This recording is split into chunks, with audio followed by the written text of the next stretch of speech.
Hello student, good morning. Today we will study next chapter Bholi written by K. A. Abbas.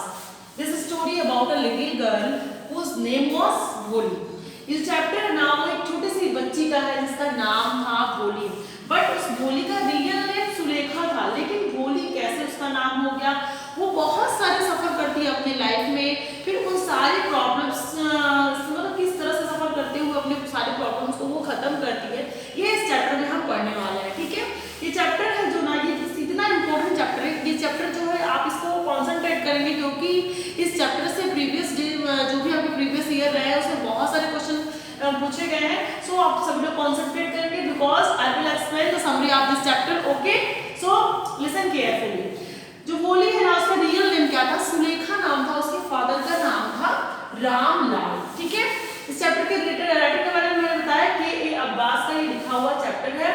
और रामलाल की ये fourth daughter थी। ठीक है ना, भोली जो है वो फोर्थ डॉटर थी रामलाल की, मतलब 4 नंबर की डॉटर थी। बिकॉज ये जो छोटी सी जब थी ये भोली, तो वो बहुत ही प्रिटी थी, बहुत ही ब्यूटीफुल थी।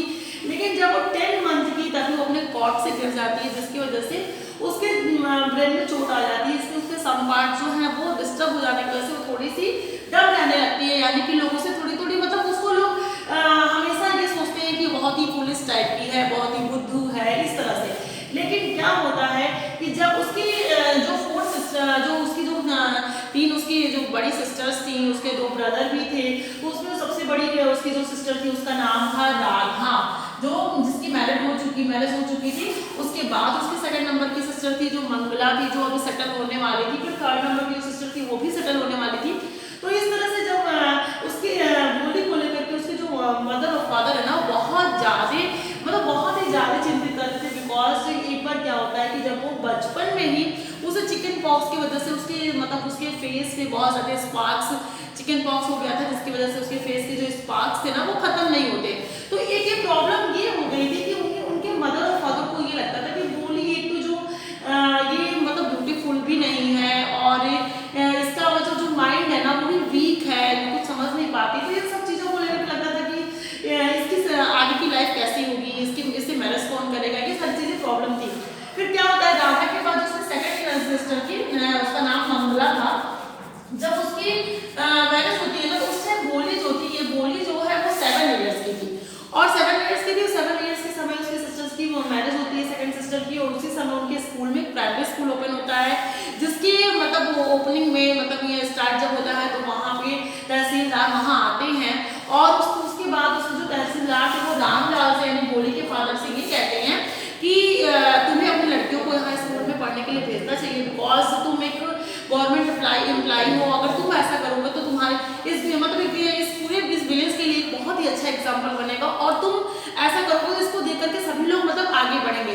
जब ये रामलाल अपने घर पे आते हैं, भोली की माँ से बात करते हैं, तो उनकी माँ बहुत ज़्यादा मतलब बहुत ज़्यादा एग्री होने लगती है। वो बोलती है कि ऐसा हम लोग बताओ, अगर हम आप लड़कियों को पढ़ने के लिए भेजेंगे, वो ज़्यादा पढ़ लिख लेंगी, तो फिर उनसे शादी कौन करेगा, हम लोग को आगे प्रॉब्लम हो जाएगी।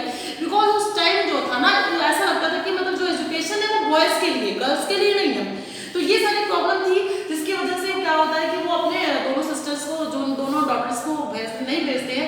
एट लास्ट वो तीनों डॉटर्स को पढ़ने के लिए नहीं भेजते। जब भोली की बात आती है तो उसकी माँ कहती है कि हाँ तुम भोली को भेज दो, वैसे भी भोली पढ़े ना पढ़े उससे क्या फर्क पड़ता है, उससे शादी ही कौन करेगा। ये सारी बातें होती हैं। उसके बाद फाइनली भोली का स्कूल जाना मतलब एकदम फाइनली ये तय हो जाता है कि भोली को स्कूल भेजना। उसके फादर नेक्स्ट उसके पास आते हैं, उसके आर्म्स को पकड़ते हैं, उसको स्कूल ले जाने लगते हैं। लेकिन भोली उस समय बिल्कुल डर जाती है, बिकॉज कुछ समय पहले क्या हुआ था कि उनके वहाँ जो काऊ थी ना, उसका नाम था लक्ष्मी। वो ऐसे ही उसे लोग पकड़ के ले जाते हैं और कभी वो रिटर्न नहीं होती, यानी उसे सेल कर दिया जाता है। तो भोली को कहीं ना कहीं लग रहा था कि मेरी भी ऐसे ही आर्म्स को पकड़ के ले जा रहे हैं, यानी ये मुझे ले जाएंगे तो सेल कर देंगे, यानी मैं दोबारा वापस नहीं आऊँगी। वो बहुत डर जाती है। लेकिन फिर उसे समझाते हैं कि मैं तुम्हें स्कूल ले जा रहा हूँ, लेकिन वो स्कूल के बारे में तो जानती नहीं थी, कभी उसने स्कूल देखा नहीं था। फिर नेक्स्ट क्या होता है कि वो बोलते हैं अपने मतलब कि जो भोली की मदर से बोलते हैं कि तुम ऐसा करो कि इसे कुछ न्यू मतलब कुछ अच्छे ड्रेसेस पहना दो, इसके जो हेयर है उसको कॉम कर दो। मतलब ये थोड़ा सा मतलब ये बिल्कुल क्योंकि बिकॉज वो ना इग्नोर चाइल्ड एक तरह से कह सकते हैं, इग्नोरेंस चाइल्ड थी। बिकॉज उसको कोई ध्यान नहीं देता था, वो पहने ना पहने, अच्छा किस तरह से रहती है, उसके हेयर में कॉम होता है नहीं होता है, ऑयलिंग होती है नहीं होती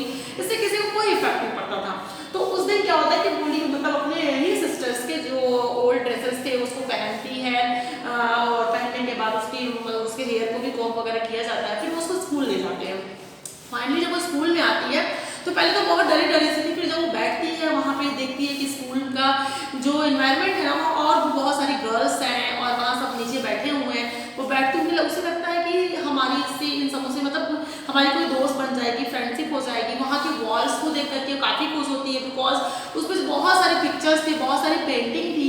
और ये सारी चीज़ देखने के बाद क्या होता है ना कि जब वो पेंटिंग्स को देखती है तो जितने भी कलर थे, जैसे ब्राउन था, ब्लैक था, ग्रीन, जो भी कलर बना हुआ था उसको पिछला मतलब जो भी उसके दिमाग में जो भी इमेज था ना उससे वो कंपैरिजन करती है।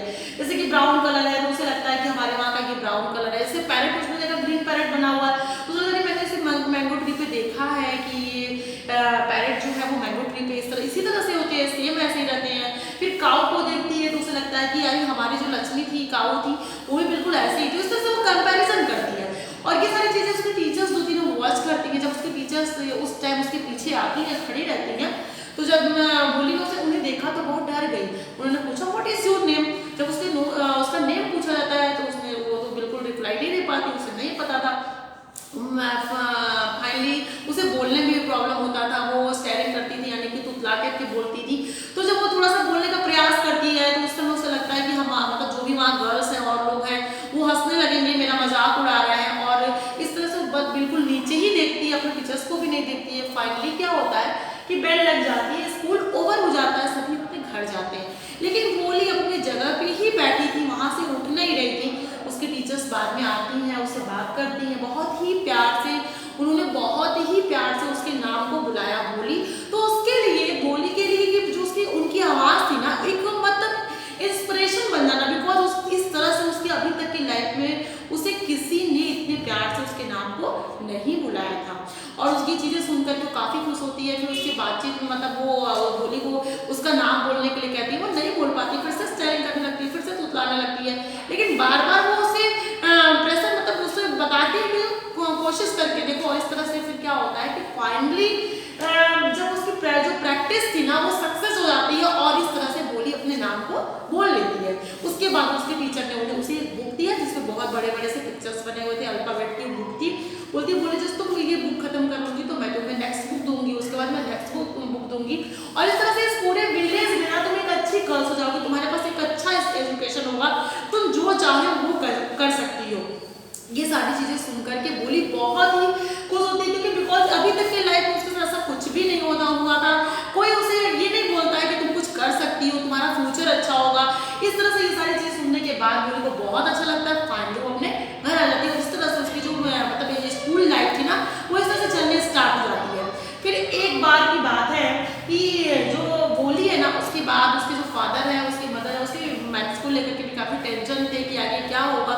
तो आगे की स्टोरी ना मैं नेक्स्ट पार्ट में एक्सप्लेन करूंगी कि जब भोली के साथ नेक्स्ट क्या होने वाला होता है और क्या हुआ, ये हम आज के नेक्स्ट पार्ट में कंप्लीट करेंगे। बिकॉज मैंने अपने समरी में जितना एक्सप्लेन किया आप इसको बिल्कुल कॉन्सेंट्रेट करके पढ़ेंगे। आपको ये सारे नाम भी रेडी होने चाहिए, जो आपके राइटर्स हैं उनके बारे में भी आप रेडी रखिए, क्योंकि क्वेश्चन बेटर कहीं से भी आएगा और ये चैप्टर जो है ना बहुत इंपॉर्टेंट है। तो मैंने जितना पढ़ा है आप उसे पढ़ेंगे, इससे क्वेश्चन आंसर मैं सेंड कर दूंगी, सभी लोग उसे केयरफुली वॉच करेंगे, केयरफुली उसे नोट करेंगे। ओके, एनी प्रॉब्लम, अगर कोई भी प्रॉब्लम आपको रहती है तो आप मुझसे कॉल करके बात कर सकते हैं।